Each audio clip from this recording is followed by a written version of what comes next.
Var baş temaşavanên hêja hûn bi xêr hatin sersera serçava hatin bernama Panorama Heftê. Wek tê zanîn bernama Panorama Heftê ji alî Rêveberiya Çarpel Medya da tê birêvebirin. Vê heftiyê dora min bû ez hêvî dikim ku em demekî xweş bi hev re derbas bikin. بریا کو از دست به برنامه خو بکم و میوانم خو حوله بو بدم ناس کردن از دخوازم کو چند کسین کو دوی هفتیا بوری دا جیانا خوش دست دانه و لبامه قدر و قیمت وان گلک زیدنه از وان ببیر بینم و ببیر آوجی بینم د روژک وک ایرو 2017 سال 2017 کودکه چهارمین سال وگراوی رزدار مام جلال طلبانی روژک وک ایرو جیانا خوش دستا رزدار مام جلال طلبانی براستی لهمبر گلک ناکوکین مزن کودنا باوان دا هبوجی اوی و رزدار مسعود برزانی دستدان هف و دولتا فدریا ایرو هیم دولتا فدریا ایرو آویتن مالاوان آواوه ملت کرد اوی هر مندار وان به خودوی به رحم و کرم شاد بکه و جیوی بهشت به دیسا از دخوازم جوارا بحثا همشریکی خوب بکن سیدای ملا عبدالکریم جیهان ولات پرور کرد دامزرینر ددقویا فارقینه بو اندام پولیت برویا پدکه لترکیه پارتی دموکراتی کردستان لترکیه بو خباتکار و کتکارکی دوزا آزادیا کردستانه بو ده روژا 1976 yani Eylül'na 1976 siye Eylül'ne de kazayek trafikê da jiyana xweş desta ava 45 sal serda derbas bûn rehê wî şad be û cihê wî bihişt be min bi xwe ez gelek dilşadim ku min kesekî wek wî nas kir براستی جی انسانکی گلک حلیم و انسانکی دلسوز دوزا آزادی کردستانه بو جاردن از دویم خودوی برحم و کرم اخشاد بکه دیسا هما 28 ماه بوری دا یعنی 5 رو بره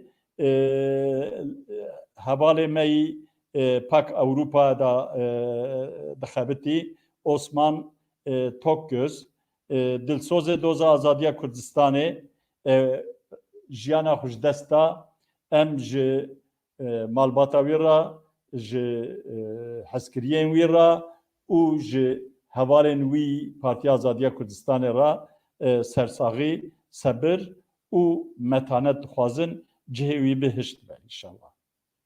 Dîsa ez dixwazim behsa همشهریه خوی فرقی نبکم مدنی و محمد احسان بوداق برای حواله می دکتر زکی حواله می شاکر بوداق و حواله می رحمتی برای وانی مزن از وانا به رزداری ببیرتینم او لهنگ بون دبرابون ده شهید بون ده دوزا آزادیا کردستانه دا جان خوش دستان اوه تجار نینج بیر کرن و ام وان برزداری ببیرتین دیسا از بحثا جیلان انقوله بکم و نابوه بهیستیه ده سالا 28 ماه ایلونه دا هی 12 سالی بو لبر کارکا بو او بخوشی کار خزالک بو اوه به گلکی هاونه و کشتن و قتل کرن perçe bû. Diya wê wan perçe wê kir pêşa xwe û hanî malê. 200 metre dûrî mala xwe bû. 200 metre. Qereqolik nêzî wan hebû. Digotin ku ji wê qereqolê wê hewne avêtine wirê. Devleta Türkiye yani Mahkema Devleta Türkiye 28,208 bagnot û 85 kuruş ji bo jiyana Ceylanê qerebû kir. Ew qas. Xwedê heqê wê nehêle. Ji gundekî licê bûn ez wî jî bêjim. Xwedê heqê wê nehêle. Ji bo ku em tûşî van qetliama van kuştina nebin dibe ku em êdî li ser axa xwe em xwe bi rê ve bibin. Ab rastiya me ew e. Xwedê wan bi rehme xweşa bike. Belê piştî vê em bêjin van gotinan ez dixwazim mêvanê xwe bi we bidim naskirin. Mêvanê min hûn her diya jî baş naz dikin gelek cara dertên ekranê Çarpel Medyayê li alên minî rastê rêzdar Vîldan Sayîn Tanrıkulu kek Vîldan ti bi xêratî sersera serçavara hatî. Dengê xwe veke. Deng veke. Kek salim gelek spas kir kekanî fê dîtira vekê xweşim.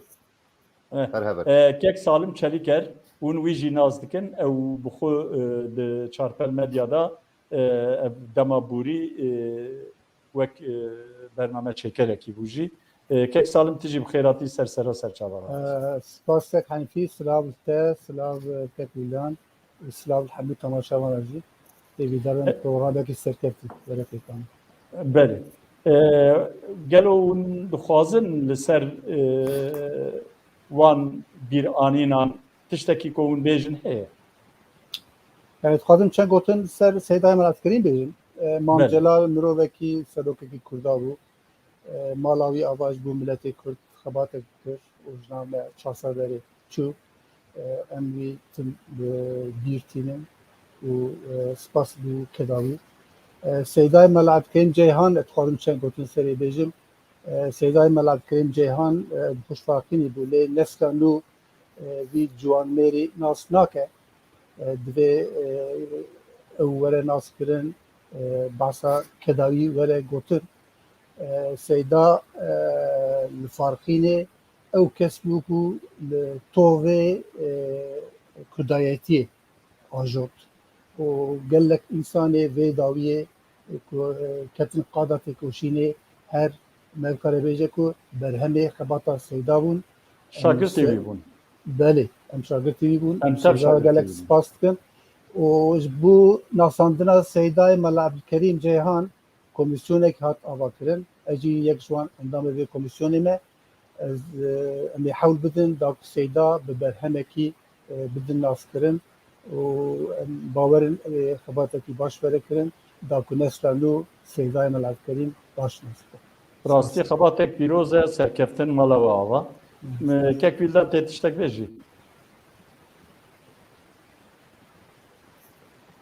Gelek spas bi rastî yani gerek tiştî karim bên gotin ez bi vê münasebetê ji Mam Celal re ji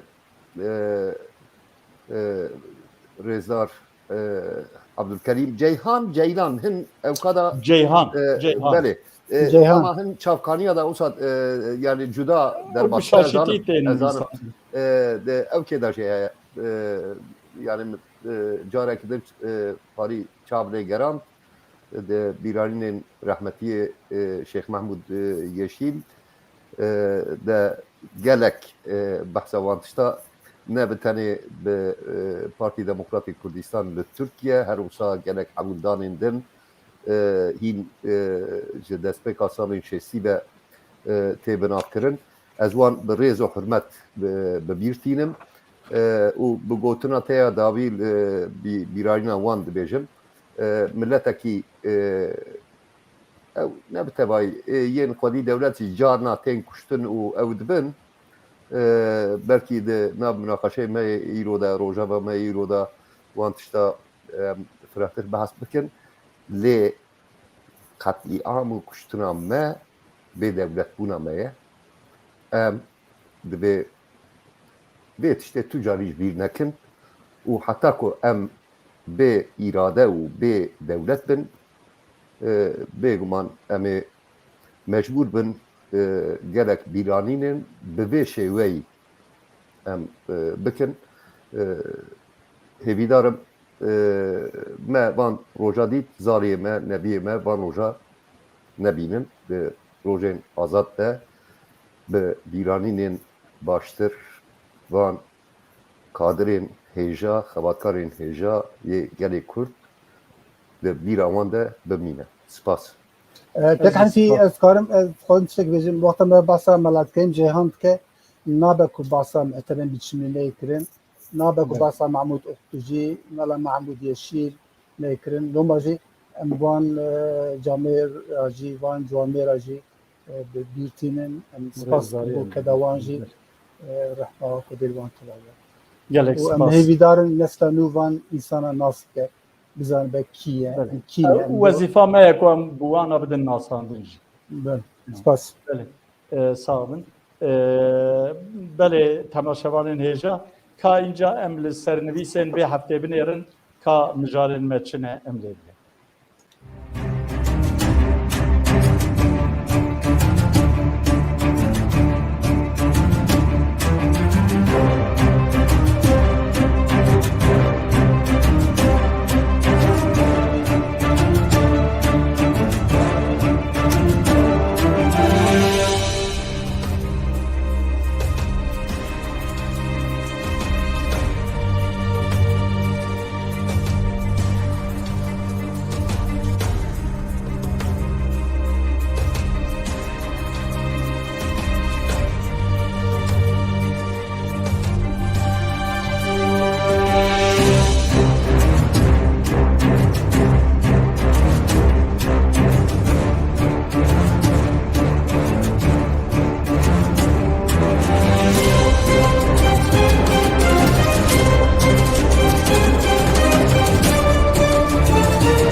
Belê temaşevanên hêja roja 25 meha Êlûnê heftiya ku em tê dane yani serê hefteyê de di rojnama fermî de biryarek dadgeha kanûna bingehîn derket ku têda digo me hesabên malî ên Partiya Azadiya Kurdistanê kontrol kir û di encama kontrolê de me ti çewtiyek di hesabê wan da nedî û me hesabê wana pesend kir me qebûl kir ku ev ya derket di heman demê de cîgirê serokê grûpa İYİ Partiyê Lütfî Türkkan pêş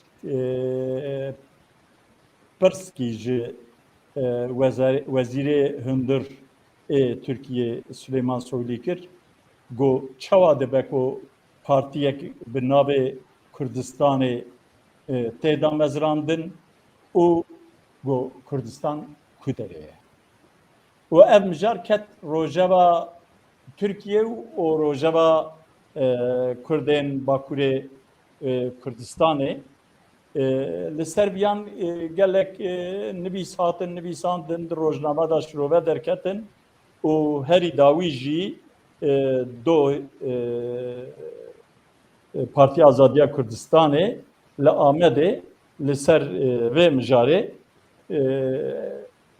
civînek çapemeniyê derxist û di wê civînê de gotin ku Kurdistan heye Kurdistan navê welatekî ye û hûn mecbûrin qebûl bikin û ev yanê rastiyek dîrokî û rastiyek em bêjin coğrafîk e jî û bavûkalên we jî bas kirine yanî em bêjin Selçûkiya navê Kurdistanê bikaraniye Dewleta Osmaniya navê Kurdistanê bikaraniye Mustafa Kemal navê Kurdistanê bikaraniye û herî dawî jî Recep Tayyip Erdoğan navê Kurdistanê bikaraniye li ser viyanê wek civînek çapemeniyê hat li darxistin.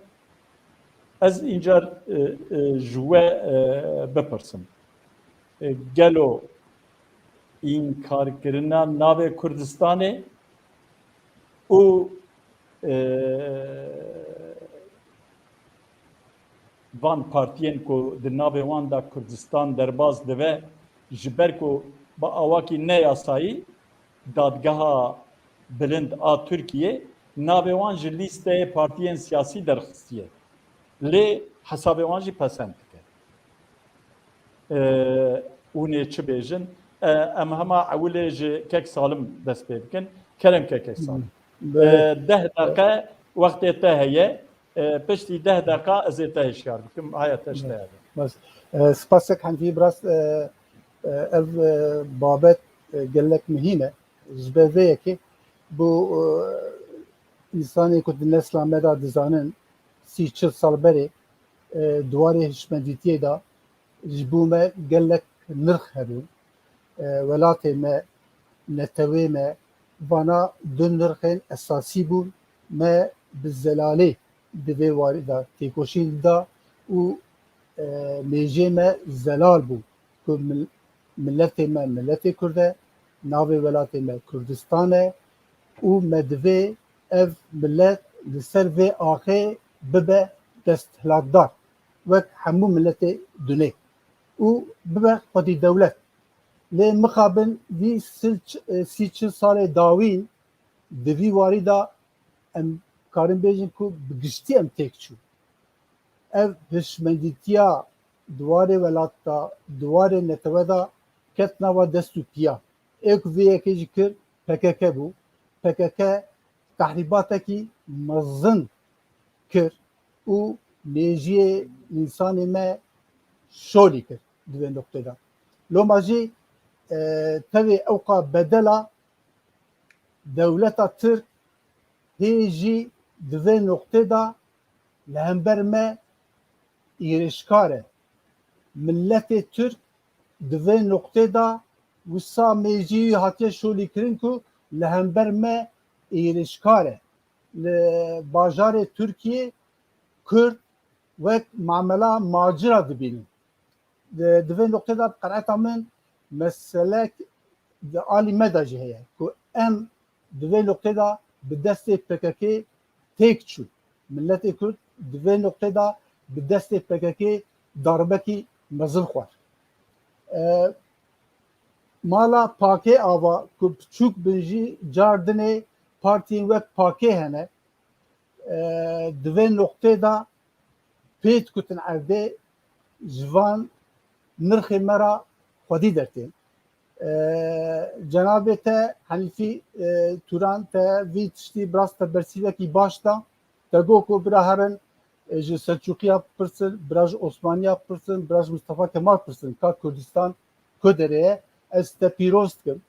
Her ewa serokê Pakê Mustafa Özçelik do di pres konferansekî da bi zelalê vî tiştî anî ziman ji navê welatê xwe ra ji axa welatê xwe ra xwedî derket. Ez Mustafa Özçelik jî pîroz dikim. Ji xwe Pak 3 sal berê di parastina xwe ya pêşkêşê mehkema bilind kirbû. Di wir da jî bi zelalî vî tiştî anî bû ziman û gotibû ku qanûnê we makezzakonê we li rewşa me nayên. Em rewşa xwe nê biparêzin divê ku win xwe biguhêrin. Bi qeneta min tiştê ku were gotin jî ev e. Kek Henîfî gelek müsaada te hebe ez dixwazim vê pirsê di sê nokteya da binirxînim. Ji bo ku ev pirs mihîm e. Yek jê dualê teorîk da millet bi axa xwe hene, bi axa xwe têne binavkirin.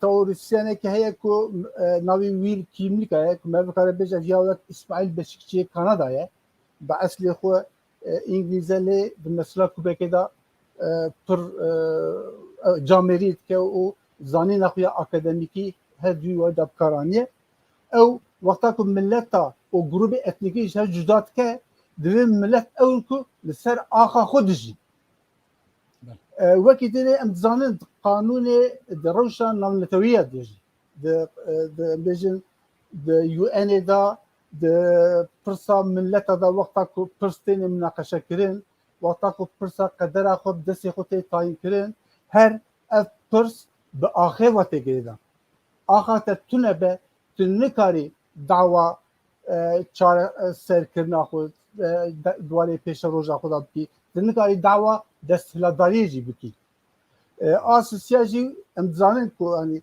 mêjiyê milletê Türk di vê noqteyê da pir tevliheve û Kurda wek milletekî nabînin carna wexta ku me têne hêrse bêjin siktir bin ji berên herin baberzaniya yani ew me li ser axa me wek heqîqetekî qebûl nakin loma jî pêwîst e em di vê noqteyê da bi zelalî vê meselê biparêzin têxin programê xwe û stratejiya xwe li gor vê away li gor vê heqîqeta xwe reng bidin stratejiya xwe bi vê hewayî em divê ku ji bo nesla pêşta jî rê xweş kin bêşik em ê bedelekî bidin lê ev bedel ew ê ji bo nesla pêşta rê xweşke û her ewa ji bo Kurdên me ku li Anadolê dijîn li Ankara'ya, li İstanbul'ê, İzmir'ê ew jî wexta ku mêjî wan zelal bibe welatekî wan heye ew milletin ê ku hatiye welatê wan dagirtiye yekê dinêne ê ku sibê ro divê ku ji vir here neewin ê dinêne loma jî qeneeta min lazim e em di mesela navê welatê xwe da û di mesela desthilatdariya li ser vê axê gelek mêjî zelal bin û bedela wî çi dibe birabe em vî tiştî bidin pêş ev mesela hişmedîtî ye lê mesela bêjin kirinê da di mesela metoda têkoşînê da bêşik em lazim e li gor rewşa xwe carnê têk bişon bimeşin û em zanibin ku şiddet û çekdarî di rewşa îro da zerarê deme yani duwarê stratejiya mêjiyê xwe da divê em zeral bin vî tiştî biparêzin û duwarê metoda xwe da jî li gor şertê xwe mücadela xwe bimeşînin spas bû ez guhdar dikim. Ez jî spas dikim bana te ava belê kek dîldan tê çi bêjî gelek spas kekanîfî yani gelek tiştên ku yani min ê jî bi gota kek salim anî ziman ez ê aliyê vê meselê ya di tekoşîna siyasî de meşruiyet hukuk bûn û kanûnî bûn û aşkerebûn şeffaf bûnê da ez ê hinek binirxînim yani em hemû endamê nivşekîne yani pirsa xebata legal û illegal em bi deha seda cara me li ser münaqeşe kiriye carna bûye mijarê ku em ji hev dû dûr bikevin carna bûye mijarê ku em bên tawanbar kirin û wekî din niha hem biryara dadgeha Kanûna Esasî ya Tirkiye Anayasa Mahkemesî hem di wê çarçeveyê da yani beyana yek ji wan nûnerên partiyekî li esas gelek ji wan aynî tiştê difikirin hemû ji wan aynî tiştê difikirin lê ev ya li ser Türkan bû mal ew anî rojeva parlamentoyê û di aynî wextê da Wezîrê Daxilî ya Tirkiye bersîva vê pirsê neda bi rêya sekreteriya xwe ya giştî bersîvekî şêl û dane niha pak û سه partiyên din ku van salên dawî bi nav û hüviyeta xwe ya eşkere yên ku di îlegaliteyê de dihat bikaranîn bikar anîne ji hin aliyên xwe de ihtimalek mezin e li gora kanûnên Tirkiye ne kanûnî bin. Li wir jî münaqeşeyekî pir mezin heye ji bo ku di kanûna esasî ya Tirkiyeyê de madde notî heye ku ew dibêje kanûnekî li dijî peymanên navneteweyî be pîvanên navneteweyî serdest e ew derbas dibe. Em ê di pêvajoya mehkemekirina PAKê û PSK û Partiya Komünîsta Kurdistanê û Partî Demokratîk Kurdistana Tirkiye em ê van tişta bibînin. Li vir problemê esasî ew e ku Kurd ji nasnama xwe ya millî ku bingeha wî welatekî ye û welatekî tarîf kiriye coğrafyayekî welat coğrafyayekî tarîf kiriye dev jê bernedin. Yani piştî ku ji wê ew kê meriv dev jê berda prosesa entegrasyona esasî li wê derê dest pê dike. Mesela yani îro bi qenaeta min a şexsî problema esasî ya me Kurda li Bakurê Kurdistanê ne asîmîlasyona jî xetera entegrasyona siyasî ye. Yani entegrasyona sosyal heye, entegrasyona aborî heye, entegrasyona askerî heye. Ew entegrasyona askerî jî bi saya kekê salim behs kir bi saya metodê ku şerê çekdarî bikaranî bi saya PKK hîn çil salê dawî de zêdetir bû, xurttir bû. Ji bo em zanin yani orduya Tirkiye tu carî li Hekariyê, li Perwariyê, li Şirnaxê, li Dêrsimê ew qas serdest nebû. Bi saya wan ew tişt jî hat bidexsistin. Ez mesela zêde belav nekim ev tişt û ev münaqeşeyek û tê kirin riya rast ya di xebata şeklê xebata metoda xebata ya Kurda ji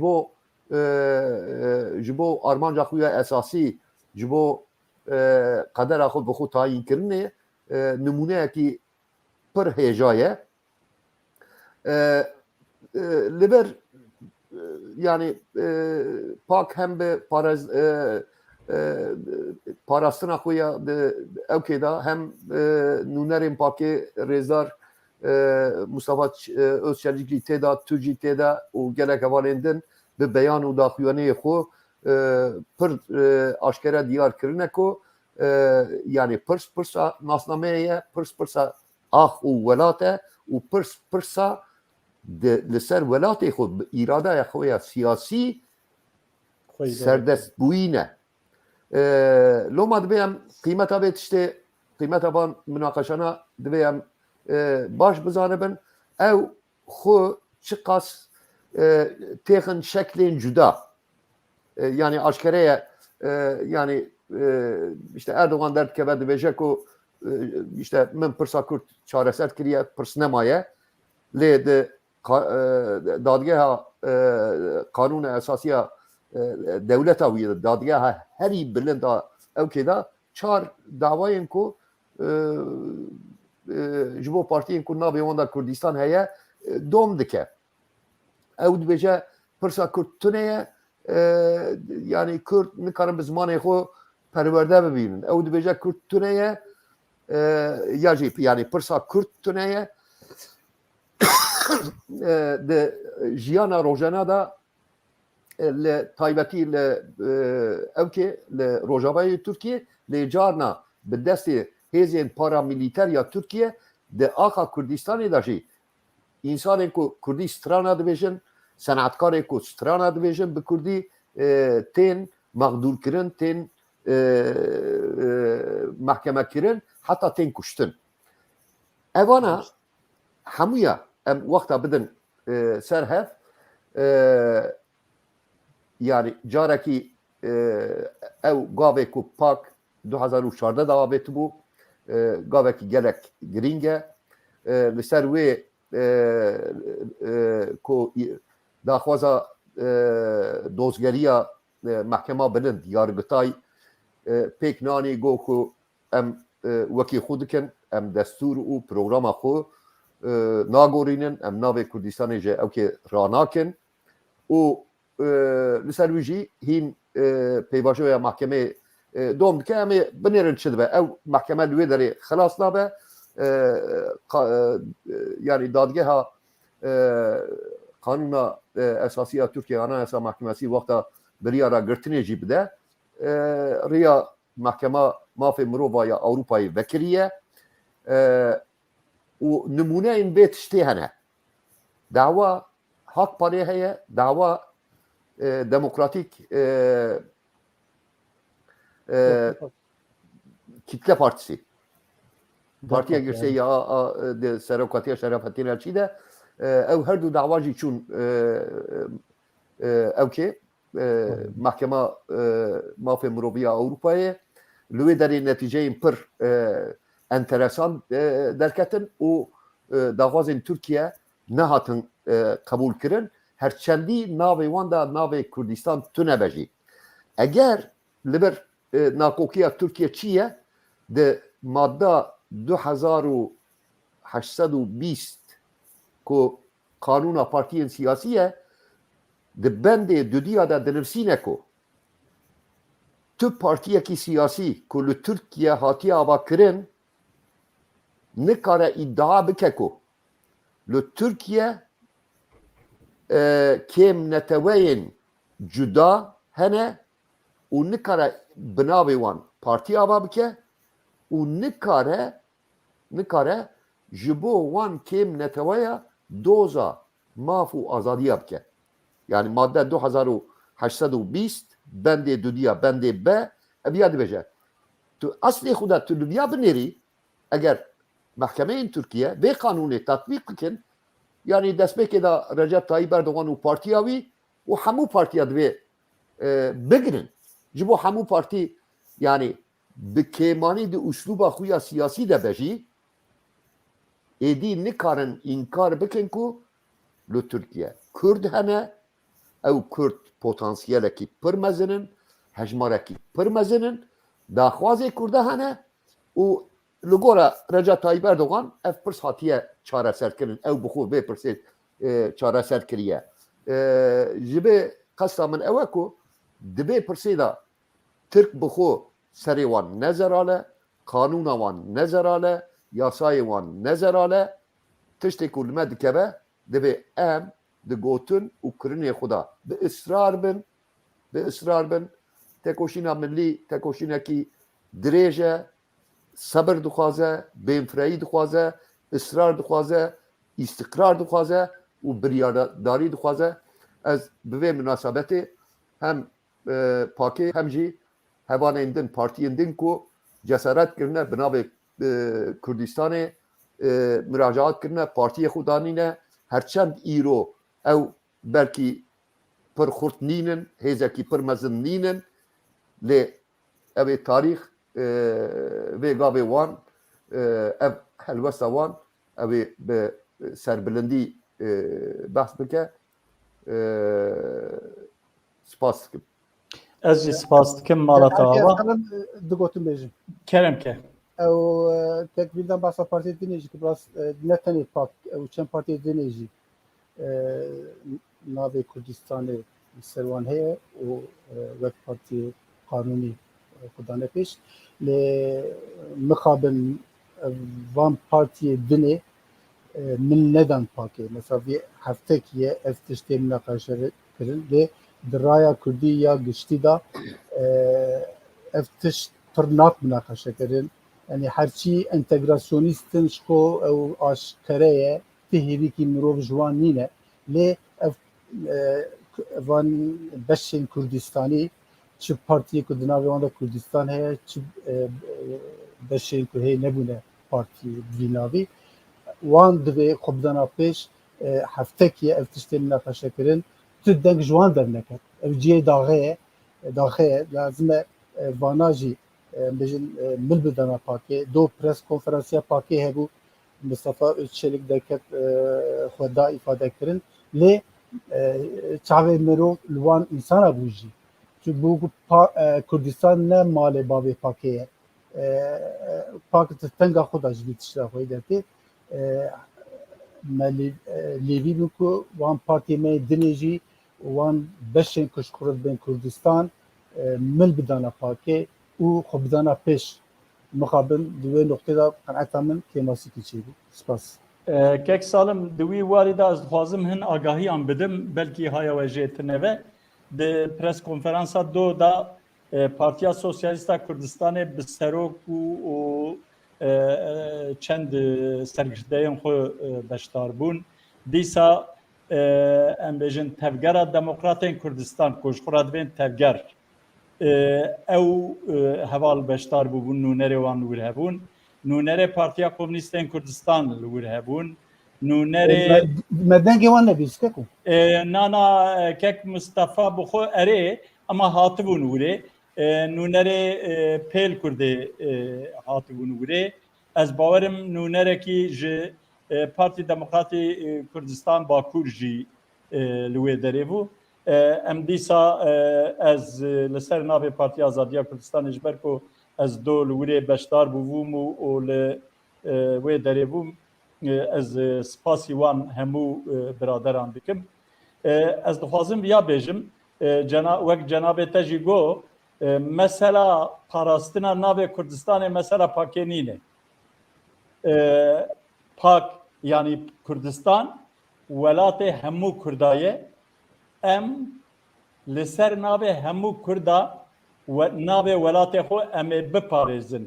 Heta dawî em ê biparêzin bi awakî yasayî me hinek destkeftî dest xistine. Yani navê Kurdistanê îro bi awayekî bûye fermî bûye. Bi çi awayî em bêjin dadgeha bilind ya kanûna bingehîn û dadgeha bilind jî yani yargıtayî jî ji me re nivîs dinivîsînin nivîsê resmî divê Kürdistan Özgürlük Partisi Genel Başkanlığına. Wexta ku viya divêjin ew tê wê wateyê ku navê Kurdistanê nas kirine. İcar ew Lütfî Türkan ew mesela deng û stendinan e. Mesela ku hevdû li hinek ciya têkin tengasiya ji wê bonê vê pirsê Lütfî Türkan jî baş dizane ku îndî dewleta Türk jî û partiyên Türk jî nikarin navê Kurdistanê tune bihesibînin. Kurdistan heye, Kurdistan derketiye asla navnetewî.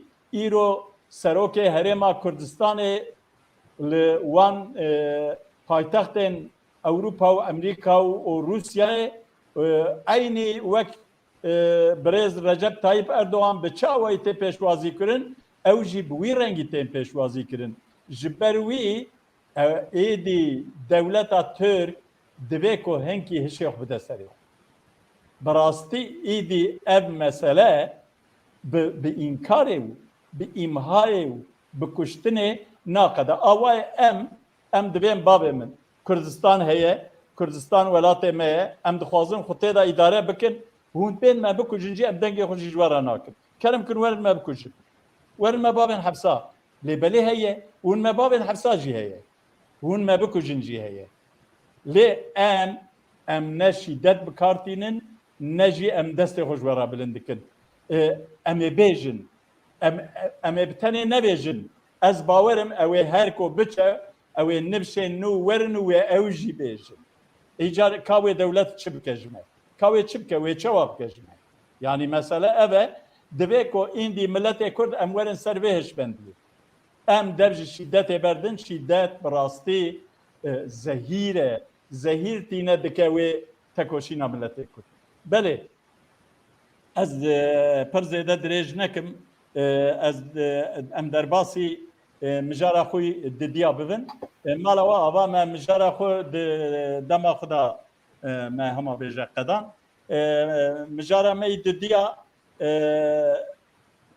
partiyên siyasî yeko li Tirkiye li ser pirsa Kurd dest pê kirin û beyanata da. Ewilê Babacan û Davutoglu hatin li Kurdistanê geriyan, Bakurê Kurdistanê او گوتن پرسا کرد هي حتی هنک جوانا گوتن امي پرورده بزمان کردی امي قبول بکنو فلان پشتی وانا برز کلشداروغلو گو پرسا کرد هي امي چاره سر بکن و مخاطب پرسا کرد جی HDP'ye parlamentoya و امي به HDP را چاره سر بکن سروک HDP بری هف سروک وان تبلی گو نا والله امنين بابو مخاطب امراليه دورا قالك رايدارين HDP دركتن قوتنا مخاطب HDP'ye دورا جقان ديليجي هن داخوياني دركتن قوتن مخاطب HDP'ye o çareseri parlamentoya. Beli. Jixeyni wana icar Erdoğan desero bere derket gona babo vallahi indi me pırsa Kürt çareser kir te pırsa Kürt'ü ne maye. Yani kayyum necber pırsa Kürt kayyuma datinin ser çaredariyan به ده هزاران گرتیه سیاسی ده حبسادانه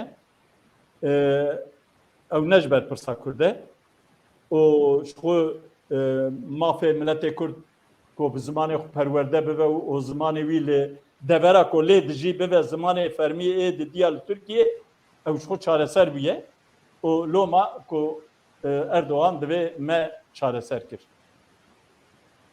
tam دوه نابره دا HDP گو امی دکلراسیونا خویا نقشریه مثلا ترکیه و پارلمانتوی امی رaya گشتی را آشکره بکن رابون دکلراسیونا کی کرن من دکلراسیونا وان خوان براستی وقتا من دکلراسیونا وان خوان مگو گلو اف دکلراسیون وانه یا CHP یا دوای یا gelecek جبر چه جبر کو بتنه به یک خالکی دیویژن امی پرسا کرد با آواکی دموکراتیک چاره سر بکن از دخوازم بنیره از هم اوسا زو از اوکم کم از پر دریج نکم دیویژن امی دموکراسیه که خورد آوا بکن امی عدالت بینون وی ولاتی او قیوم برا قیوم اندی تنبن ام بیجن چاره سریک دموکراتیک یا کرد مثلا کرد امی با اواکی دموکراتیک چاره سری کن سیاستک آشتیانه یا دروا ام دخوازن ام آزادیا جنان دخوازن دا آبوریه دا عدالت دخوازن yani آبوری هبونا Türkiye با عدالت نای پاری بکرن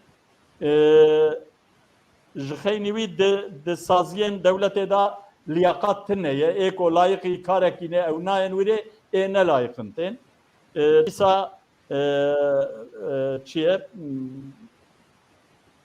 امی خوزای بپارزن پارزوانیا خوزای امی بکن جوانان را جیانک آزاد امی پیک بینن او خالا یازده جی بلا قانونا بنگهین امی دموکراتیک قانونک بنگهین امی چیکن یکا دموکراتیک نها وقتا کو مرو لبان خالا دنیره او پارتیه کو جسدی نوت و پنج دنگوان ج کردان تین مثلا از دخوازم که هم وان پارتیین سیاسی هلوستا وان و هم هلوستا HDP o dve ko Kurd jî çi bikin yani ji boy xwe têkin rojevê çi bikin li ser viyanê ev neqil încar em ji kek vîldan dest pê bikin kerem kek vîldan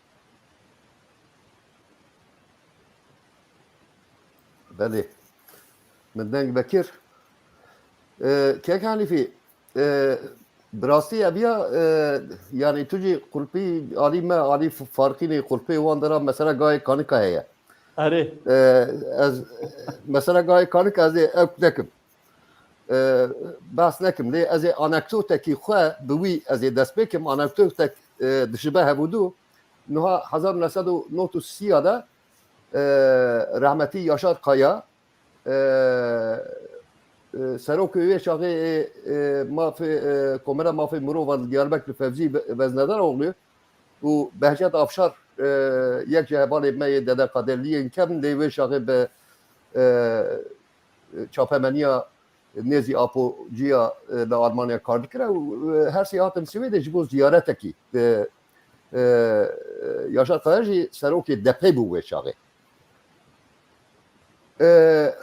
hatin federasyonê jî ziyaret kirin me mezwaniyek ku ji destê me hat me kir û alîkarî jî xwestin me alîkariyê ku ji destê me hat me kir dûra li vir li Swêdê 1988 da komiteyekî ji grûpên parlamentoyê partiyên parlamentoyê hatiye avakirin navê ew e komîteya piştgiriya mafên mirovî yê Kurda Swêdiya wî Svenska Komiten für Kurderna Menschliche Rettigheter dibêjin navekî dirêj e serokê federasyonê endamê daîmî ya şêwirdar ya wê komiteyê bû vana xwestin bi wan re jê hevdûr bibînin me jî em jî bûn referans em çûn lê ez normal alî komîta evkê da me yani komîta piştgiriya Kurda da me bahs kirin hevdû dipirsin mesela işte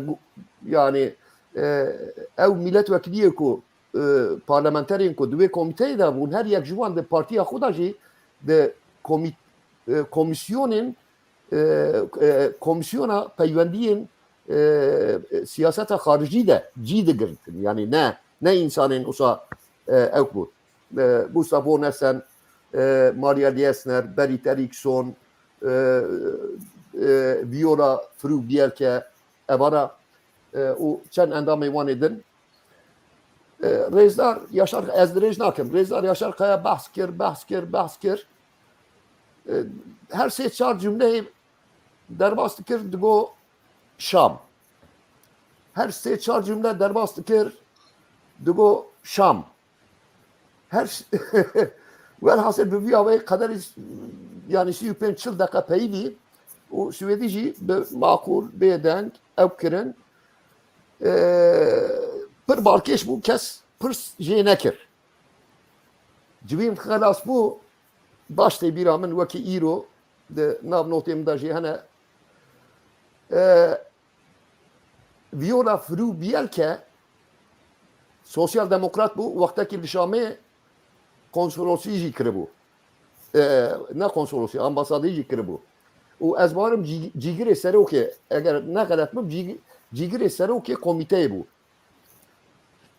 Viola Frubjelke pir bi nazik bi Swêdî ji rahmetiyê Yaşar Kaya ra got Rêzdar em gelek spas dikin ji bo agahdariye te em gelek spas dikin te zehmet kêşat û hatî te me ziyaret kir lê hêviya me ew bû ku em ji te wekî serokekî nû yê partiyê û partiyekî ku bin zexmê daye li Tirkiye li ser we û hedefên we bixwe em bibîsin eger mesela Şamê ve ji xwe em riya Şamê jî zanin ew adresê ku tu nîşanê me didî em ewî jî zanin û ji xwe peywendiyê me ya jî kontaxê me bi awayên cuda bi wê derê ra ji xwe heye niha viya yani 28 sal berê di peywendiyekî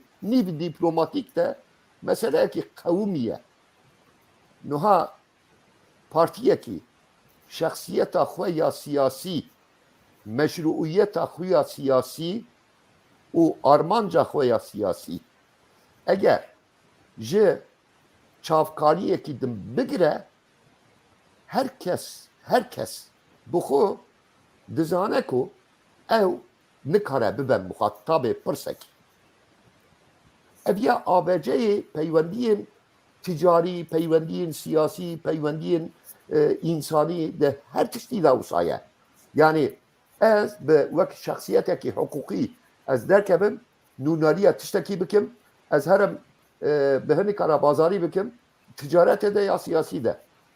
U dura bêjim ku esas ne ezin û nê here wê derê. Ê kurê xelqê jî ji min re bêje yani eger ne tuyî ji xwe em rê û adresê din jî em dizanin.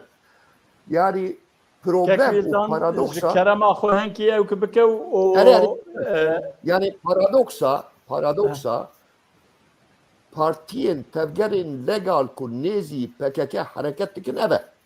Li ber ciyê kêfxweşî yek ciyê kêfxweşî heye ku rêveberiya PKK HDP bi kêmanî sedî pêncî pêşî li ew kê girt sezayî temellî girt got em muxatab in.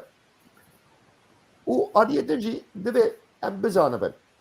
Yani Kurd bi xwe pêncî perçe bin her yekê wan jî daxwaz û hedefê wan jî hev du cuda be nabere wan da tu koordinasyonu yekî tune be û pir tabî ye ku rêveberên Tirkiye bêjin ku ciyê meşrû zemîna çareseriyê meclis e kî li wê derê be em ê wan muxatab bigirin lê problema me jî ew e ku yani divê yazdeh maddeyê ku sernivîsa wan texwend li wê derê bi tu awayî tu daxwazekî ji bo serwerî ya jî desthilatdariya siyasî ne di şeklî otonomiyê de ne di şeklî evkê de falan daxwazekî wisa tune ye tenê mesela mafên nasnameyên millî ew jî bi mesela ziman bi karanîna ziman be girêdayî heye maalesef bi vê de beyannameyê ew nabe muxatab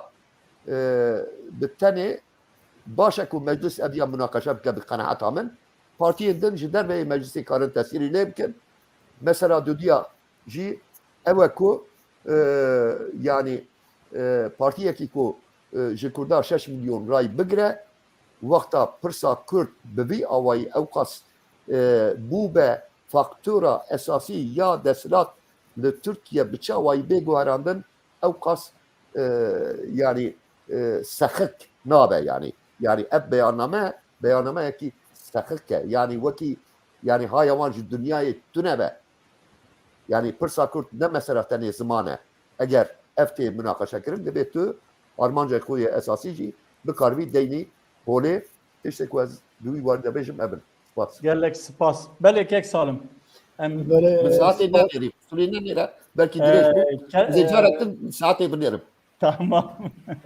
Spas bo ketguldan bu anekdotî wî jî qenaeta min pirsa me ya ku me mijara berê me behs kir û ev jî ev e yani ji not û siya vir da di warê legal da partiyê hatine damezrandin û ketine meclisa Tirkiye her beşekî ji tevgera PKK bûne û sîstema PKK sîstemekî totalîter e di wê mekanîzmê da xwe îfadekirin bi metodekî demokratîk xwedane pêş hîn tiştek wisa nemimkin e şefekê ew şef jî Evdullah e çi dibêje ew e ji xwe vana wasîta xwe dizanin yanî wexta ku gotin Kandîle İmraliye bêjin tefsîrkar ew dizanin ku rolê wan çi ye pirsgirêk ne ev e ya ji xwe aşkere yeke ku yani em vî serê 18 sale dibînin a mihîm ev e ku em çi heway ji vî tiştî karin xelas bin vê entegrasyon û vê mêjî şolîkirinê em çawa karin gav bi gav rê lê bigirin da ku em bigîjin mafê xwe yê neteweyî da ku em li ser axa xwe bibin desthilatdar. Ew 11 madde ku te got destnîşan kirin mijê ew xwendin ji xwe ji madda çara ê mayîn ew kin yani bêjin partiyekî lîberal basa van tişta dike basa van maf û azadiya dike madda çara jî di çerçeva Cumhuriyeta Demokratîk dixwaze mesela Kurd bi pêşketina demokrasiyê bi Cumhuriyetekî Demokratîk were çareserkirin. Yani divê ku kek Henîfî em hinek tişta ji hev cuda bikin pirsa demokrasiyê û pirsa neteweyî ger ku bîra we were و چندکی بری مدیا جواکی یا کرداجی افتشاط مناقشه کردن گلو ام دج دموکراسی نه نخیر یعنی دموکراسی تشتک باشه لی دموکراسی نه چاره سر کرنا پرسان نتوییه دموکراسی حقوق دولت کی دا حقوق دولت او هولاتیا دست نشان که وظیفه هولاتیا چیه حق وان چنه آزادی وان چنه پیوستی دولت چنه او اراده پرانیه لروی دنیای تو ملت کی نکاره اراده خو بسپره ملت سردست کو او وی اداره بکن ملت دولتین هری دموکراتیک جوات هری دموکراتیک بین اروپای تو وان جوات افرس دوی هوا برنگه کی کو مدوی ناته چاره سکن لی دموکراسی باشه دموکراسی ریل پرسنتوی کار خوش بکه چاره سکن پرسنتوی جی گاو بگاو کاره مل بده پروسه دموکراتی دوردا اوه دوی کو ملت بندست تمثیلکاری وی هبن خودی وی هبن دوار سیاسی دا کاربن بیجن ام تمثیلکاری وی ملتینه مدوی کو ام لسر آقا خو ببن دستلادار پرسامه اوه ام جوی تشتی بیپارن او مخابن مانیپلاسیونه که ویسا هیه کو PKK بدروا و بمیجی شولی کرنه رای کردا و ام دزانن گفده کی گلک هیه کردن کرد پرورن لی وانا به هنک هیویا جاردنه خواه لهدفه و خواه الPKK دگرن اف دوی کو وره چاره سای کرن آلی دنه چی که حریفی yani gelek insanı mehene yani vey tişteyi nabinin xwedê giravî akademisyenin xwedê giravî sî çil sal siyaset kirine lê nabînin ku em ketine çi malxerabiyê û av li aşê PKK digerînin wexta ku tu mil bidî HDP hevalo tu mil didî PKK tu aş aşê PKK digerînî av vî aşî digerînî ev tişt ew insanê me xwedî tecrübe ne bijin sala siyaset kirine nênê vê lêstikê û karibin rê li gor îmkanê xwe rê vî tiştî bigirin loma jî tek herîfî me hewcedarî bi diwarê hişmendîtiyê da diwarê siyasetê da hewcedariya me bi rênesansekê heye divê ku em ji nûva xwe îfade bikin mêjiyê xwe formekî nû li ser bercewendiyê neteweyî formekî nû bidî siyasetê xwe û tevgera xwe li gor vî bimeşînin yani kemasî ev e û ev tişî bi qenaeta min divê ku were kirin gav bi gav em divê noqtê da pêşkevin yani tiştê ku ez ê bêjim ev e gelek spas mamosta ez dixwazim ez jî bi disê hevoka ez bîr û raya xwe bînim ziman ez dibêm divê ku em Kurd dema ku ez dibêm em Kurd çi bikin ez dibêm em Kurd ewilê bibin em yani em bibin terefekî ji bo em bibin terefekî îcab nake ku em tiştê pir mezin ava bikin ew jî îcab nake li ser çend xalên Kurd û zelal yek welatê me navê wê Kurdistan e û milletê em milletê Kurd in em li ser viyanê li hev bikin û em bernamekî bidin pêşiya xwe em wê bernama xwe em bibin ji partiyên siyasî yê Tirkiyê ra jî em bêjin avayê em van gavê hanê ji we dixwazin kerem kin ku hûn van gavê ku em dibêjin hûn qebûl bikin kerem kin em bi hev re bixebtin jî ji bo ku ev mesele çareser bibe çi ne van gava yek hûnê me û welatê me naz bikin. Sivê di wê makezagonê da hûnê navê me û navê welatê me derbas bikin. Ev yek. Ê didiya divê ku perwerdeya bi zimanê me û fermîbûna zimanê me hûn qebûl bikin. Ew jî ewkekî ye. Dîsa divê ku ev qeyûm meyûma hûn xêr el we. Yani hûn hem divên îrada millet derbas dibe hem jî hûn îrada millet bin pê dikin. O van girtiyên siyasî jî berdin bavê min. O ev ku bi Tirkî dibên Avrupa yerel yönetimler özellik şartı. Prensîbên rêveberiyên herêmî ên Yekîtiya Avrupa.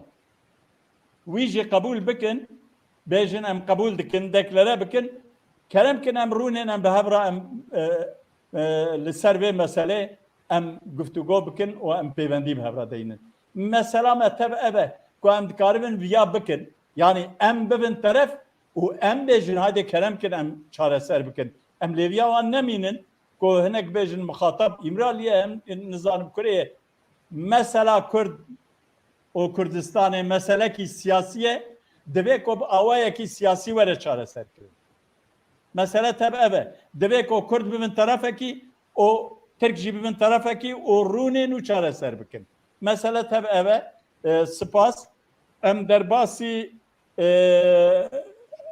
mijara xwî sisiya bibin. Wek ku tê zanîn di 19 Êlûnê da Birêz Erdogan çû Washingtonê hin seredanan kir û paşiyê fetilî. Lê piştî ku fetilî gelek tiştên balkêş ku yek got em endamê NATOyê ne lê pêwendiyên me nelirêne. Got min hê tiştekî ewa nedîtiye ku serokekî Amerîka ji Tirkiye ra vê helwestê deyne. Îndî çi helwest ve. Dîsa got Devleta Yekbûyî Amerîka destek dide terorîzmê. Dîsa çend roberê got Mark Gurk ew em bêjin temsîlkarê serokê Devleta Amerîka got ew wek derhênerekî PKK PYD tevdigere. Evana gotinên giran bûn bi rastî. O dûre jî çû Rusya li Soçiyê bi Putin ra hevdîtinek kir. Wek ku tê zanîn li Ukraynayê ew Rusya ne li gel hebin. Li Krimê nakokiyê wan hene.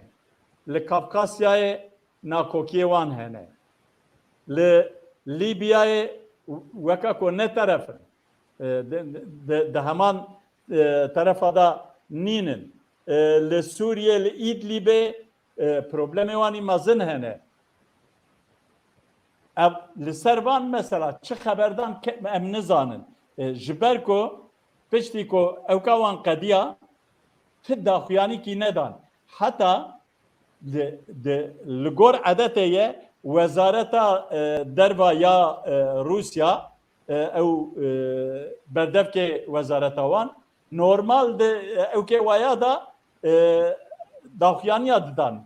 Hinek tişta digotin. Wî jî negotin. Türkiye jî ti tiştek negotin. Gelo çi bû? Ev di nava wan da çi derbas bû? Mesele çi ye? Çi nîne?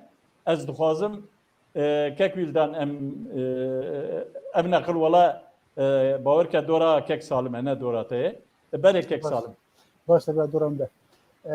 Kek Hanîfî xo cenabê te dizane evî 200 salê dawî hereketa tevgera siyasî ya Türkiye ya devletê her li ser hevsengiyê li ser balansa meşiyaye divê 200 sayî da piraniya wan şerê wan û Rûsa hebûne û her divê şerî da jî balkêşe 13 car şer kirine de her 13 cara jî Devleta Osmanî têk çû. لê divan şera da jî dewleta Türk ya Osmanî xwe Spartiya Xerbê di avakirina Cumhuriyetê de jî em dizanin ku Mustafa Kemal carvê siyaseta balansê meşat li hember Bolşevîka tiştekî kir, hember İngîza tiştekî dinê kir. Îro jî Erdogan vê siyasetê dimeşîne. Lê noktekî heye divê ku em binxet bikin, yani siyaseta balansê ewa di nava du meha da sê meha da nagore, divê ku negore. Waqt Erdogan du mehberê li gor raya giştî ya Tirkiye hat îfade kirin ku Erdogan û Biden û Amerîkîya û Xerbiya li hev kirine û ew ê bevdûra hinek tişt bimeşînin. Lê du mehketna vê Erdogan tiştekî din dibêje. Ev pir balkêş e. Yani ew siyaseta balansê ya tarîxî bi vî rengî nîn bû. Di nava du meha da teqlekî li xwe tiştekî dê nedkir. Wekî dilê Erdogan ne tenê Erdogan dewleta Tirkiye quvveta xwe her ji Xerbê sendiye ji NATOyê sendiye. Çi dwarê ekonomîk da, çi dwarê teknolojî da, çi dwarê eskerî da. Bi vî hêzbiye û hem li hundur û hem li derva siyaseta xwe pêk aniye. Yani Erdogan di vê noqtê da jî hinek gohrandin kir. Tabii farkiya Erdogan û siyaseta yên çûyîn ev e pek henîfî. Erdogan vizyonekî de pêşiya xwe. Yani dewleta Türk ya ku mintiqê li heremê hinek berjewendiyê pêk danî îro têra vê dewletê nake. Dewleta Türk dwarê endüstriya çek da teknolojiya çek da gelek gav avête bi hêzbiye li gor hêza xwe par dixwaze. Dixwaze tiştê ku Rusya dike malûm e. Rusya dwarê ekonomiyê da sêyekê Almanya'ya ye. Yani dwarê hilberîna netewî da Tirkiye dibêjin gayî safî millî hasıla sêyekê Almanya'ya ye. Lê Rusya dewletekî wek ne heremiye. Dewletekî global warê globalî da rola xwe heye û berjewendiyê xwe hene. Tirkiye jî dixwaze di vê noqtê da hinek gava dake ew malûm e siyaseta ku Trump meşand valayekî mezin mintiqê çêkir. Fransa xwest vê valayê bigire têr nekir.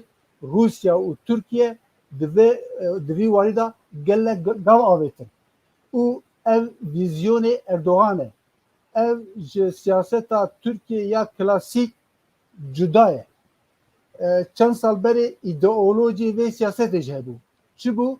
Di çerçeva İslama îxwan da Erdogan dixwest li heremê ji xwe re pêgirtiya çêke. Îro jî cardinê pêgirtiya Erdogan hene.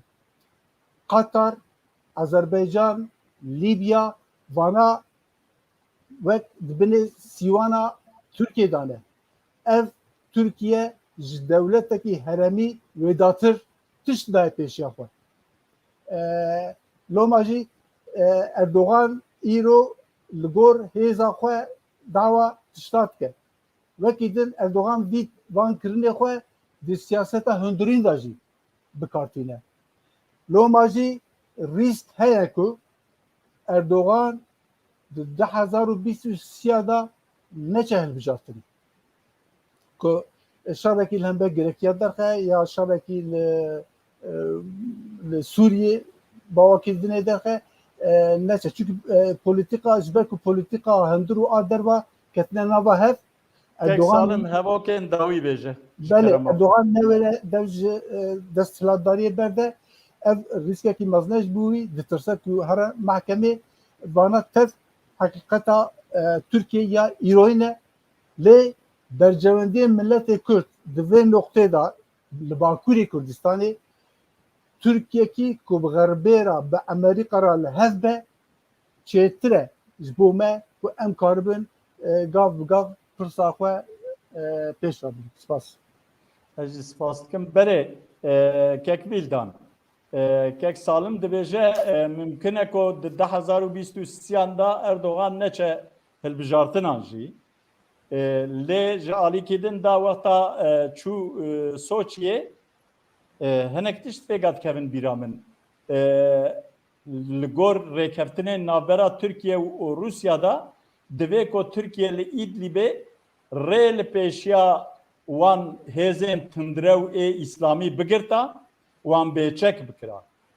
Gelo wan bêçek kir ew ê dikaribe wan bêçek bike ku wan bêçek neke ew ê di nava Tirkiye û Rûsya û rejimê da çi biqewimin ew şerê ku kek salim behs dike ku ji bo neçin hilbijartinê gelo ew ê di İdlibê da çê bibe ji kerema kerem ke. Gerek spas. Ev mesela pır durur direjde. Lê ez bi Kurtî tiştekî bêjim. Dostekî min ji Şiliyê hebû. Ji min 10 sal falan mezintir. Wextekî ji min re gotibû Vîldan rojekî wisa sohbet dikin li daîra muhacira kar dikir min jî carna tercümanî dikir. Got Vîldan tu zanî însanekî ku muxatabê xwe ji xwe kêmaqil ya ji xwe ehmeqtir bibîne tabii Swêdî ew kir yani ew kêmaqil û ehmeq ew ke yani tam nabera wan her du ya da gotine got ji wî kêmaqil û ehmeq tu kes tune. Niha Erdoğan yani eger hûn yani naberoka axaftinên wî her roj rojane dû bibînin yani êdî bûye mesela heneka li sosyal medya divê em difirin em derin em çûn yani kek salim behsa teknolojiya askerî falan kir lê ew teknolojiya askerî ku Tirkiye niha bi qeneeta min yani ez dikare ez kêm agahdar bim li ser çarçava wî falan tamam yani hin tişta da van salên da pêş ketine lê em behsa çûyîna Marsê dikin em behsa çûyîna yani wexta teknolojiya askerî tê kirin millet behsa wan tişta dike yani du hepteyareyê bê însan û pênc hepteyareyê bê însan ku davêjin falan di çarçava ew kê da wekî çerez tê dîtin bi qeneeta min li Amerîkayê jî li Rûsyayê jî niha her du hevdîtinê wî her du ziyaretê wî ye Amerîkayê jî Amerîkayê ji xwe ew bi xwe qebûl kirin ku katastrof yani di tarîxa Tirka da van salên di tarîxa netewên yekbûyî de yani çê nebûye ku serok dewletekî Tirkiye çû be Amerîkayê ji bo beşdarî kongreya giştî ya netewên yekbûyî bibe û serok dewlet nebîne bu yani xwestibe û nebîne yani ji xwe te bi dirêjî îza kirine hewce şekî lê zêde bikin yani xeyal şikestinekî pir mezin a du diya çû Rûsyayê çima çû Rûsyayê ma yani ziyaretên wanî di dîplomasiyê da bi meha berê tên organize kirin yani hema hundirê sê roja da ez êrim Rûsya tiştekî pir girîng neqewimî bû tiştê qewimî bû Erdoğan çû Amerîka destmala vegeriya Siravekî jî fotoğrafekî jî nikaribû bi hevra di salona kongreya netewê yekbûyî de bikişîne ev ya yani ji bo dewletekî ku bêje ez müttefikê stratejîk ya dinya rojavayê me felaket ji xwe li Tirkiyeyê jî ew her du ziyaret jî wekî felaket tên dîtin û piştî ziyaretê Soçî jî tu tiştekî derneket û hem Rûsya bizane deqekî tiştek derket ji Soçiyê fetilî û gaza xwezayî li ser me sedî 15 zêde kir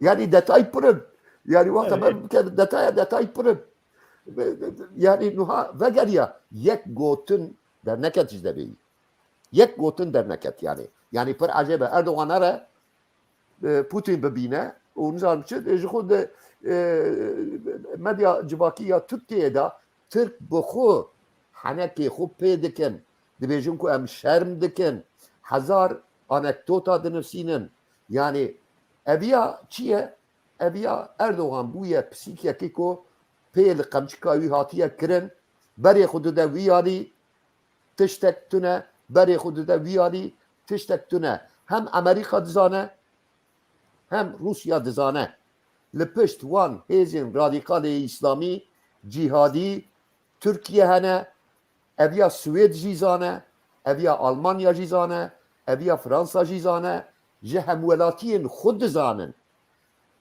Erdoğan ji xwe ra hêzekî paramilîter çêkiriye loma di nav wan teoriyên ew kê da nav teoriyên yani rojnamevanên Swêdî û xerîb jî denivîsînin cana werdigerînin yan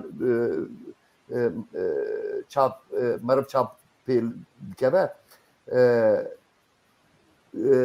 yani carekî paramilîter hêzekî ava kiriye yani Erdoğan di saxiya xwe da pir zehmete ku bi rêyekî aşîtî desilat ji destê xwe berde ji bo ku sûcên wisa mezin kirine ku sûcên wisa mezin hem neteweyî nav Tirkiyeyê da hem nav neteweyî û hêzekî wisa dew û dora xwe da civandiye ku eviya yani di her halûkarê da ew bibe muhasebeyê pêvajoyên hukukî loma ew yani ew ihtimala ku yani hilbijartin çêneke ew neke ew ihtimal têda hene lê rê yani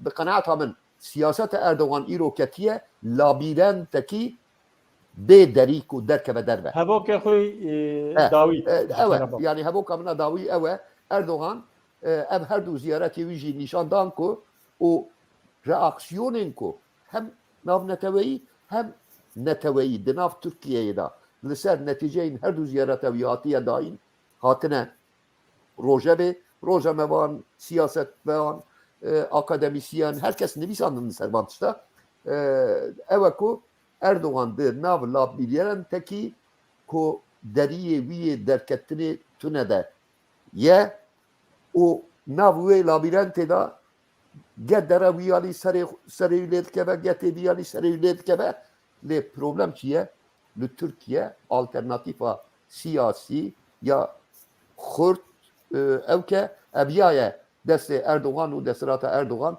hîn xurttir û hîn dirêjtir dike spas dikim ez jî spas dikim ez bi serê Erdoğan û Tirkiyeyê kim hetanî ku pirsa Kurdistanê çareser nekin nikarin bibin aktörekî herêmî jî divên em bûne hêzeke mezin a dinyayê lê nikarin bibin aktörekî herêmî jî hema gotina min jî bira ev ve bi yek ewkekê çünkü wextê me kêm ye em derbasî mijara xwe çara bibin di mijara me çara da di babet hene em ê babet herin her yekê di deqe û nîv sê deqe hûn bipeyivin pir baş dibe babeta yekem hilbijartinên Iraqê ê parlamentoyê wek ku tê zanîn roja dehê vê mehê hilbijartin ê giştî hene li Iraqê Kurd jî ji xwe beşdar dibin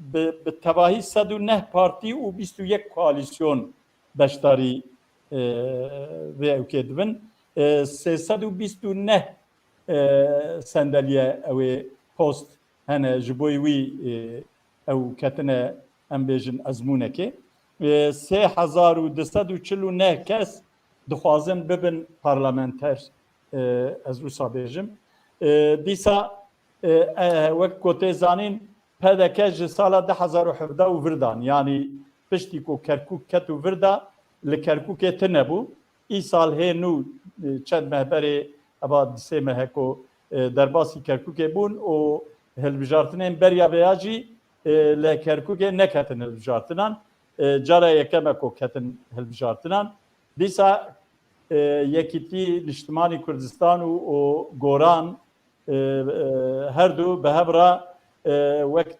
ittifaka Kurdistan ava kirine li herî dawî li Şengalê em bêjin PDK'yî dixwazin herin li şengalê bangeşeya yani propaganda partiya xwe bikin lê belê YBŞ û hêza li ser PKK û heştî şabî bi hev re nehiştin ku ew li wîrê karê xwe hilbijartinan bikin.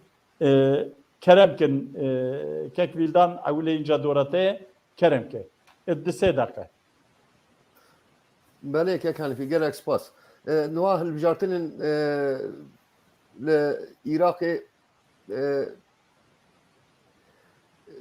yani ji bo dewletekî wekî Kurda ku de facto de ku pirsa wan ji parlamentoyê zêdetir bi danûstandinên du alî de tên çareserkirin belkî hinek bêjin ku zêde nemihîme. Lê bi qenaeta min heta ku ew statû yani ji alî me Kurda wek dewletekî de facto yê serbixwe em bibînin jî Kurdistana Başûr lê hukukî evke yani devletekî federal e Kurdistan herêmekî federal e û ji bo parlamentoya merkezî parlamentoya federal ew ê endam bên hilbijartin dil dixwest ku ne tenê yekîtî û goran nav xwe de lê her wisa yani bi kêmanî ew partiyên ku di parlamentoya federala Kurdistana Başûr de temsîl dibin karî bûna lîsteyekî hevbeş de ji bo parlamentoya merkezê namzetên xwe tayin bikin û li wir jî îradeyekî müşterek nîşan bidin. Di rewşa îro esas wê tiştê wekî berpirsiyariyekî giran datîne ser bilê hemû partiyên ku li parlamentoya Kurdistanê beşdar dibin. Ji bo ew derin bi parlamentoya Kurdistanê da dîsa bi riya hikûmet û bi riya serokatiya herêma federala Kurdistana Başûr danûstandinan müzakereyan çê dikin ji bo ji bütçeyê para xwe bigirin û nizanim çi û ev tiş jî li parlamentoya federal li Baxdadê tê münaqişe kirin. Ev ya jî yê heyfê ye. Lê yani çêbûna hilbijartinê yani hilbijartina herî xirab ji evkê ji çênebûna hilbijartina her tim çêtir e ji bo yani insan normal dixwazin yani yek ji xusûsiyeta demokrasiyê ku yani xelk beşdar bibe ew e ku hilbijartin çêbin insan raya xwe bidin destnîşan bikin yani derbirînin ew şeklê rêveberiya demokratîk ya ji wî alî ve gelek mühim e. Mesela bêguman ne tenê mesela şengalê li herêmên din jî di rewşa siyasî û askerî ku heye ew ê gelek zehmetî gelek asteng ji aliyên cuda ve li pêşberî aliyên cuda ew bên derxistin em vana jî zanin. Lê ji bo vê hilbijartinê hêviya min a herî mezin ew bû ku Kurd bi xwe wek hevpeyman beşdarî hilbijartinê bibin ew nebû jî hêvîdarim ku Kurd bi nîsbetekî ji berê kêmtir na ji wî zêdetir bikarbin dengê xwe bigînin parlamentoya Baxdayê. Spas. Belê, spas. Kek Salim Kerem ki.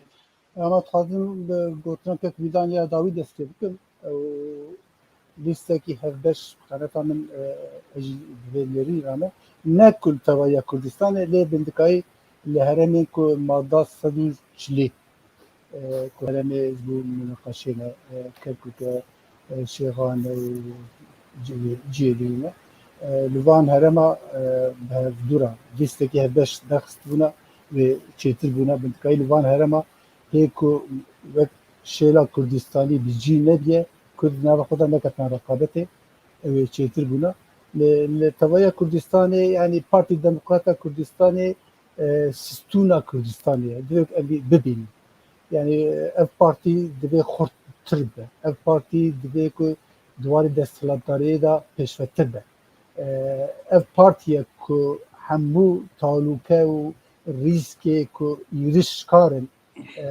dibe wek mertal xwe dibe van êrişa. Loma jî heçî Kurdê netewperwerin, heçî Kurdê Kurdistanî ne divê bê heqîqetê bibînin û mil bidin Partî Demokrata Kurdistan. êriş Partî Demokrata Kurdistan malûm e yani li tevaya Iraqê ne tenê li Kurdistanê li tevaya Iraqê Partiya Yekêm e. Di parlamentoya Bexdayê da Partî Demokrata Kurdistanê hilbijartinê çûyîn da Partiya Yekêm bû. Mehêvî dikin ku vê carê jî hejmarê endamê xwe zêdetir bike. Tevê ku ew tiştekek vîlan destnîşan kirin rast e ew wexta me çi hilbijartinê bivê nevê. Meriv li dijî hinek gotina dike û hinek tevgera dike ew rîskê wî heye lê me divê ev bi xora hinek talûka neyne. Pirsa Şingalê pirsekî gelek girîng e. Ew felaketa ku hatiye serê milletê Kurd her çar pirçê Kurdistanê ev îşaretekî pir zelal e.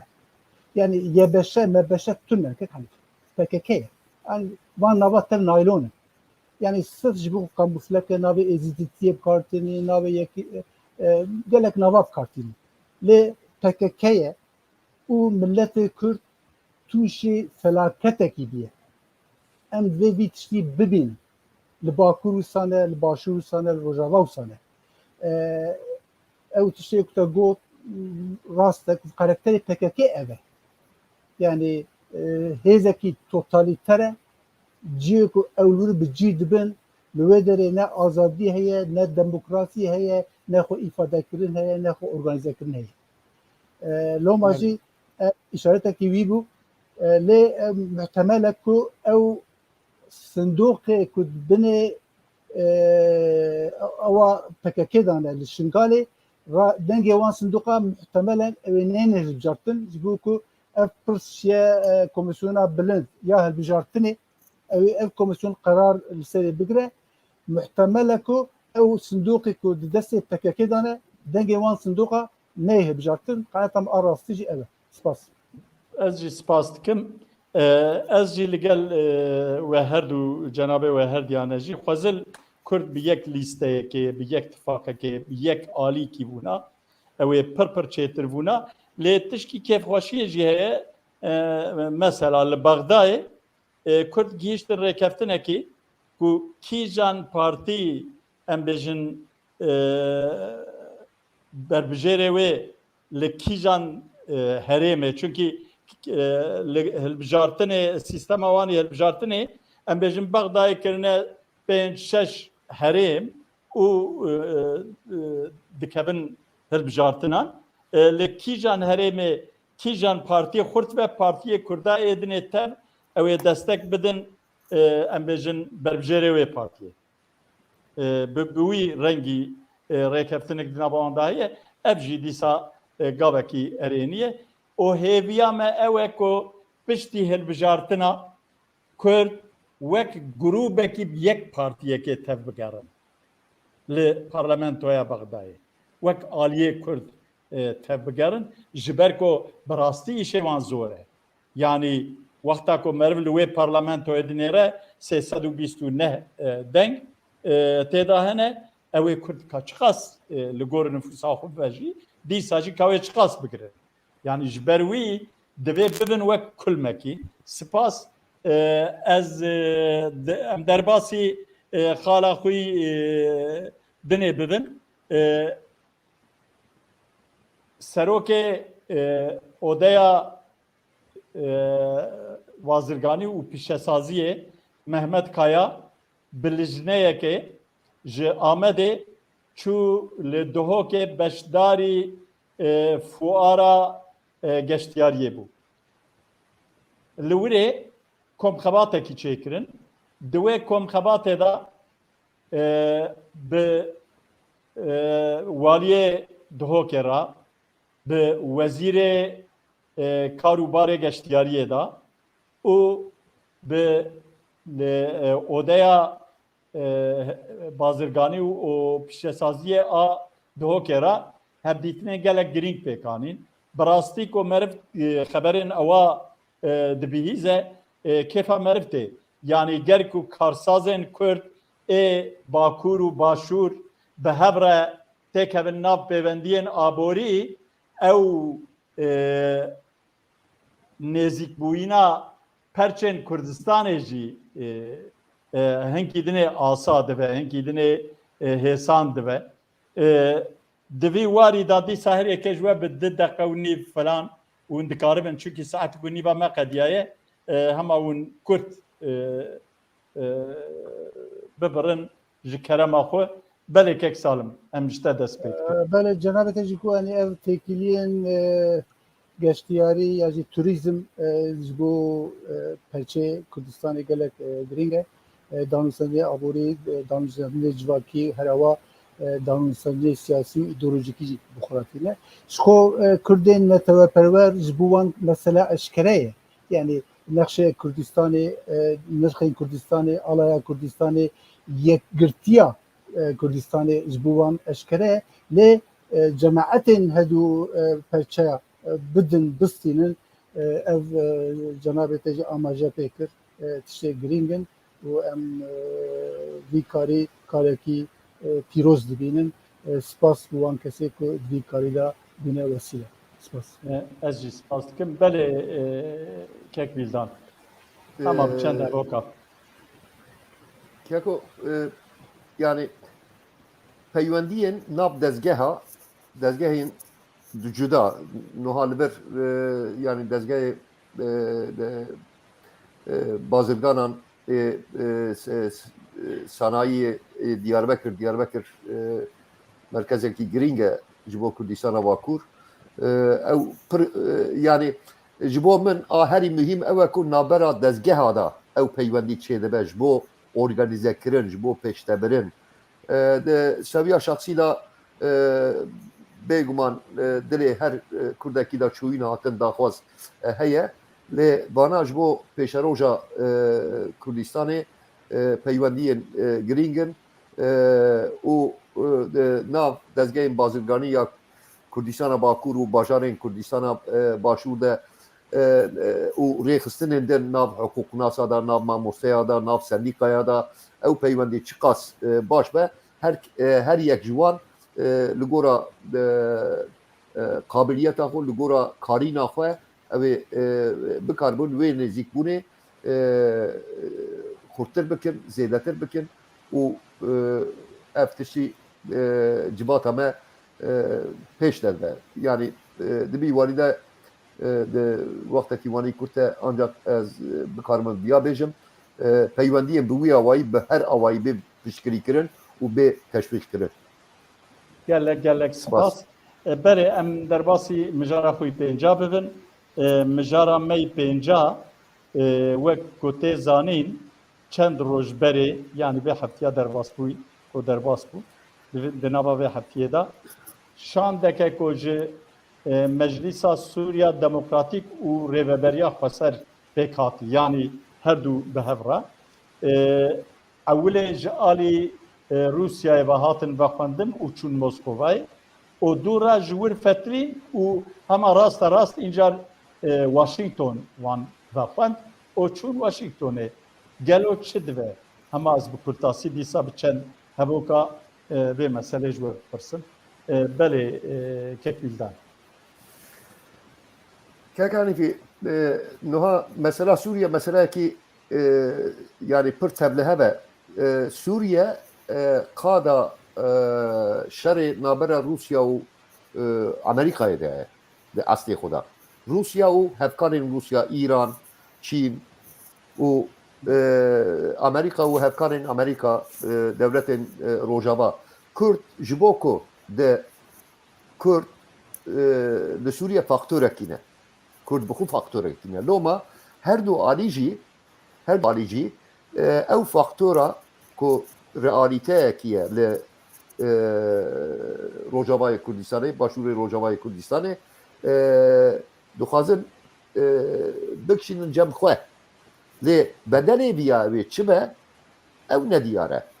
Yani ew spekülasyonên ku ez ne divê qenaetê da me bi rastî Amerîka û ew ku Amerîka û Rusya لسر دافازê Kurda ew ê lihev bikin û dafazê Kurda bêca kîjan Kurd alîkî YPG heye alîkî yani PYD heye alîkî NSK heye Kurdên derveyê wan hene kîjan Kurd wisa xuya ye ku te got kîjan Kurd keko ez dixwazim te besa wan kir nakokiyên nava wan jî hene tu zanî ku partiya dişewitînin êrişî dezgehên ragihandinê dikin belê ez ê evî bêjim yani yek mesele ew e kîjan Kurd xuya ye ku ê ku destê wan da çek û hêz heye zêdetir bala Amerîka û Rusyayê dikişînin ji bo ku yani daxwaza wan ew bixwe her yek ji wan bi tebahiya Sûriyê nebe jî di beşekî mezin ya Sûriyeyê da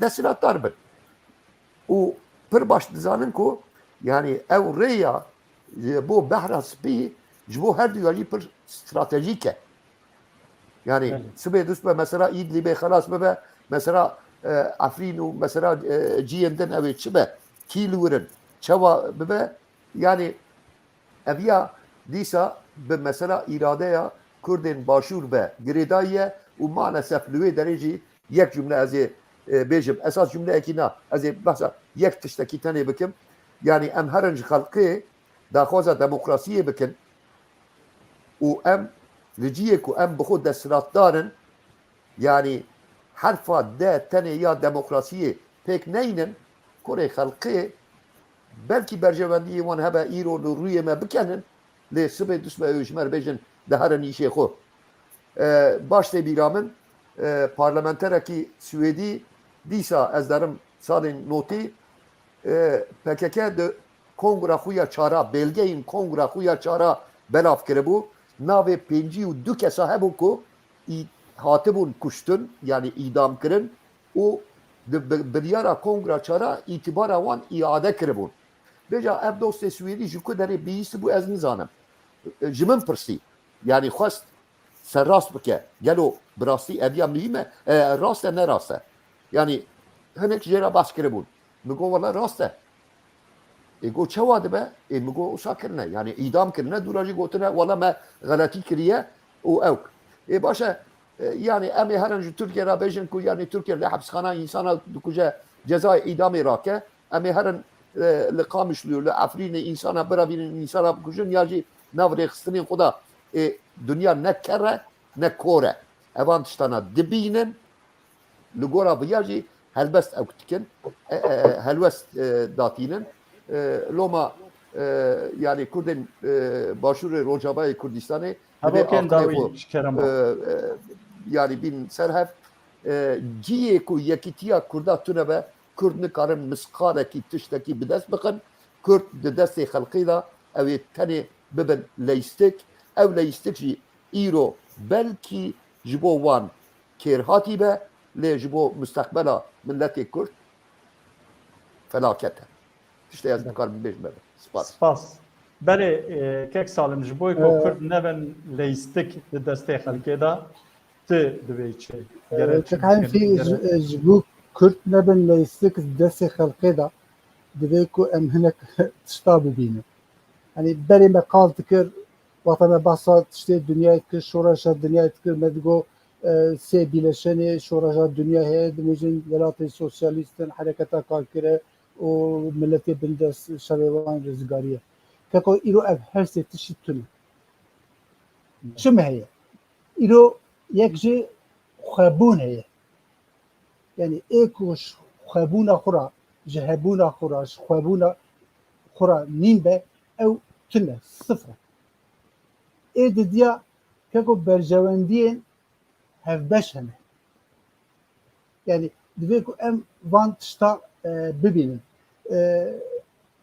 Kurd li Rojava ji bo bibin yek berê Kurdin li gelo YPG PKK çiqa li gor nirxên Kurdayetiyê mirov kare wan binav bike yani PKK li her çarpêçê Kurdistanê dibînin û li Rojava jî tiştekî jî vî cidatir ew ê dernê yani tekili nabera enekesi u PKK da kırşık neşin seri bu karakteri PKK bir tiştirine müsaade yani vakta kutu inkara hamun nırxı neteveyi biki te çava rabi be hezeki Kurdira lehev biki ne müsaade jibra aca siyaseta bejin reel te gotin yani Rusya ile Suriye mayinde Rusya lürbümine eviyat ve kuma avli tespit bike Rusya ku Suriye bimine beşik dibe ku çerçeve gibi hukuki hebe. Ek ve çerçeve hukuki cera peşkeşte devlette Şam'e. Lomacı hevkariya Moskova Şam'e ve rengi Suriye'ye peşeroje tayin bike. Ek uç kurat ve YPG, PKK çine. Banajı duvarı ideolojiki da Şam'e ne durur? Evet, hamu heze xuye askeri radesti Şam'e bikin. O Şam jî evet hinek imkana bide wan ku ev tişt yani tiştê ku do bejin Şam li mintika Kurdistanê dikir îro ew tişt bi destê PKK werin pêk anî û ji Kurdara tu tiştekî tune ji bo ku li Rojavayê Kurdistanê xwebûn tune Kurd ne ji bo xwe ne û hetay Kurd ne ji bo xwe bin jî ew ê her li kuça bin ew ê fedayiyê xelkê bin û mixabin li Rojava jî tiştê ku diqewime ev eke ku spas dikim belê bihêviya ku Kurd li Rojava bi serpereştiya Amerîka, Fransa û Başûrê Kurdistanê bigîjin hevkariyekê û li wirê milletê Kurd bibe xwediyê welatê xwe. Ez dikarim ya bêjim hêviya min ev e û bi rastî temaşevanên hêja diviya bû ku hê me mijareke din jî em bipeyiviyana mijara hilbijartinên Almanya bi taybet li Ewropa hinek tişt pir bala meriv dikişînin mesela bala min pir dikişînin li heman tamamê welatê Ewropa xortên Kurda dibin parlamenter yani ev nivşan nû li welatê ku lêne li wan welata yîndî dibin siyasetmedar û dikevin parlamentoyê ev ya ciyekê xweşiyê ye mitxwest ku ez bi mêvanên xwe re vê meselê jî hinkî bipeyivim ji ber ku her du jî li Ewropa dijîn lê belê mixabin dema me nema ez bi tenê ez hema ji kek salim dest pê bikim kek salim gotinê te dawî ya spas bu te spas Kürtvildan ve hediye jî nêrînê gelek xweş pêşkêş kir hêvîdarim ev program ji bo temaşevana jî me tiştek kir baştir spas kek vildan tê çi bêjî gelek spas ji bo te ji bo kek salim ji bo hemû temaşevanên çarpel medya ji bo hevalên çarpel medya li pişt ekranê ne mare we ava hêvîdarim ev sohbeta me ji bo civata me ji bo karûxebatê milletê me kêrhatî bûbe gelek spas dikim xêr û xweşiyê dabin. Belê ez jî di serî de ji we her diyara spas dikim ji bo ku hûn beşdarî bernama min bûn mala we ava hûn her bijîn û ez spasiya temaşevanên hêja dikim ku we dema xwe ji me re veqetan û li me guhdarî kir hêvî dikim ku me bi hev re şeveke xweş derbas kiribe û hevalên teknîkê hûn her bijîn mala we ava gelek gelek spas şev baş û bimînin di xêr û xweşkiyê de